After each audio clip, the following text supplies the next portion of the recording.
My sweet and lovely viewers. তো কেমন আছো তোমরা সবাই? আশা করি প্রত্যেকে অনেক অনেক ভালো আছো।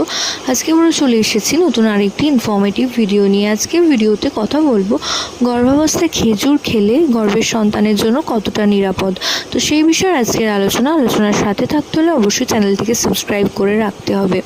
তো গর্ভাবস্থায় খেজুরকে মনে করা হয় পাচনতন্ত্রে উপকারী একটি ফল হিসেবে, এবং এর মধ্যে রয়েছে ফাইবারের যথেষ্ট পুষ্টিগুণ, যা কিন্তু হজমে সাহায্য করে।